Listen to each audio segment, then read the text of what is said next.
Hello everyone, I'm here today to do the final video for the Booktube Prize 2022, and that's my ranking for the final 6 books for the translated fiction category. So the books are The Phone Booth at the Edge of the World, How to Order the Universe, The Art of Losing Disquiet, The Anomaly, and Breakmakers. I'm going to rank them from the least successful to the most successful, from 6 to 1.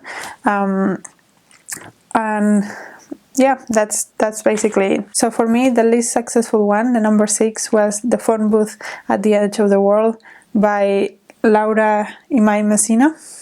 And this is written by an Italian author that lives in Japan, and the book is set in Japan and it's very reminiscent of the Japanese culture. So even though it is written in Italian, it is sort of a Japanese book in many ways, and this book basically looks at grief.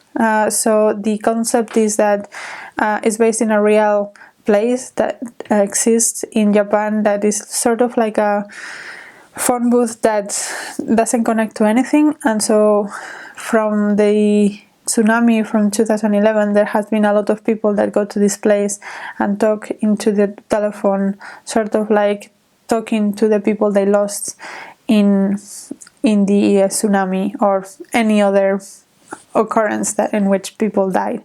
And it's not a magical realism story. It's just people that go there to talk to their lost ones the same way that they will do in a graveyard or something like that. It's not that they are actually talking to them. And the book looks at this woman that goes there because she lost her mother and her daughter in the tsunami, and she also met another man that also lost her wife during the tsunami, and they kind of get together and form a family from the ruins that the tsunami left, sort of. And yeah, the book talks a lot about grief and how it feels. It has very, very, very short chapters, and it alternates sort of like the story chapters, and then there is other chapters that are just like a playlist that she used to have with her daughter, something like that. So it alternates between the two things to, I guess, give a little bit more of an idea of all the things that are lost when a person is lost. It's not just the person themselves, but all the memories and all of the feelings that are associated with that person. It is written in a very poetic way,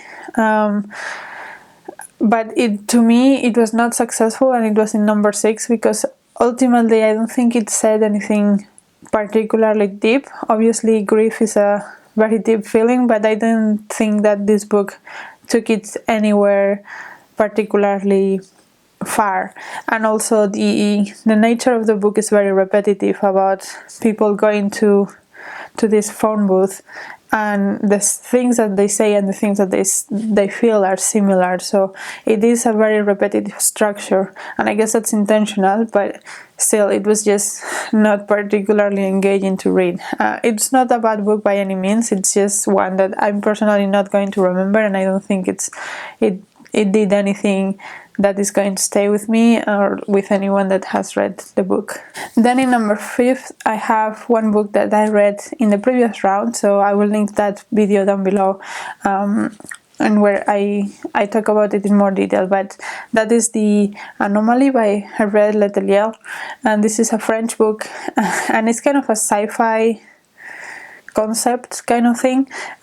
So basically the book is based in the fact that there is this flight that leaves, I don't remember anywhere from where, it's probably like New York or something, but there is a flight that leaves and there is a lot of turbulences, and then when it arrives to the place where it was going, it's actually 3 months after it left, and nobody noticed because there was kind of like a split, and there were 2 different aircrafts were sort of developed, and one arrived on time and the other one arrived 3 months later. So all of the people in the flight were kind of duplicated, and after the second planes arrives, then there are 2 of the same, which I personally, there was a a sort of a mystery, not a mystery, but like at the beginning we don't know that that's what happened, and it's like a process to find out that that's what happened. And then the last part of the book, like the last half or so, we look at, okay, how are we going to deal with that now? How are these people going to live? Because obviously if someone was married to someone else that was in the flight, then they have now 2 wives or 2 mothers, or like it's a lot more complicated to deal with the consequences. And that's the part I like the best, like the second half, when we look at the consequences and the actual what's going to happen, what are we going to do with this. The first half, it felt for me that it was just like copy pasted from a TV show, one of those crappy sci-fi TV show movies, and I was not engaged. So waiting until the second part, which was more interesting, but it was not like mind-blowing. It was just a little bit. It's not that it was boring, and it was not that it was badly written or that I didn't particularly enjoy. It's just like I don't think that the idea was like mind-blowing to me. Again, nothing wrong, nothing spectacular either, if that makes sense. So that's why it's in my 5th place. Then in number 4, it's again another one that I read for my previous round of this prize, and it's How to Order the Universe by Maria Jose Ferrada. And this one is a Chilean book. It's very, very short, and it focuses on this man that sells hardware in rural areas of Chile. And we see how he develops his business at the beginning, and at the end of the book it does go a little bit more into the politics and the Chilean dictatorship and all of that. And I thought that the whole book was kind of going to be about the dictatorship and the politics of Chile, but it was a lot more about this man. And I just personally didn't care that much about this man. I mean, he was nice and all of that, but I was not invested in him. Maybe it's also because the character development was a little bit maybe lacking a little bit. Like even the characters were given letters instead of names, and there was nothing particularly interesting about this man until the political part happened, and the political part happened in the last third of the book or so. And this was like a little bit more than 100 pages, so it's not a lot, so it cannot go in a lot of depth. And even though I think it was fine, again, it was fine, I just don't think that it was I think it had an opportunity to do a lot more with what it was having as an idea, and it just didn't go far enough. But yeah, again, it's not a bad book, it's just not as successful as it could have been. Then at number 3, I've put Brickmakers by Selva Almada, and this is another short book. Most of these books are really short. I think there is only a couple that are a little bit bigger. But yeah, Brickmakers by Selva Almada is about these 2 families in Argentina. And they have a lot of, the men in the family have a lot of disagreements, and they don't get along with each other, and they have had fights and shouting contests, if you want to call them, for a long time. And then at some point, around halfway through the book, one of them dies. It's not mostly about what happened when he died or who killed him or whatever. It's more about what happens to the families after this man died, especially the children, because the children and their wives as well, they never had that dislike for each other, but also because of the husbands, they never got really close, and then when one of them dies, they have the opportunity to get closer, and some of the people in the family approve of that and some of them don't, so it's about that family dynamics. I think it was really well written. it reminded me, it's a different writing style, but it reminded me a bit of the feel that something like Fernanda Melchor's books give. It's very brutal and very unsettling. Also, people like Roberto Bolaño or Juan Rulfo, that's a Latin American, unsettling, brutal, graphic kind of feel. It's not afraid of using curse words. It's not afraid of being very graphic and very brutal. But it's also not trying to do that for the sake of doing that, if that makes sense. So yeah, I think it was very well written. But for me, the story didn't have as much weight as its other books in this list. Again, it's not a bad book, but yeah, and I think a lot of people will like this book. Again, if you like Fernando Melchor or something like that, you might like this book, and I would recommend it to people that like those things.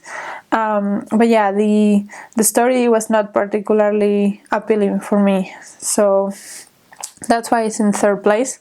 And then between the first number 1 and number 2, it was difficult for me to choose because I think both of them are really great books.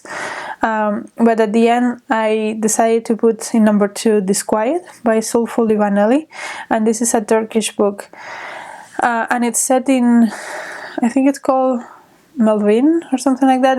It's a town in the east of Turkey that is very close to Syria and very close to Iraq, and there is a lot of unrest in the area between ISIS, Kurdish people, Yazidi people.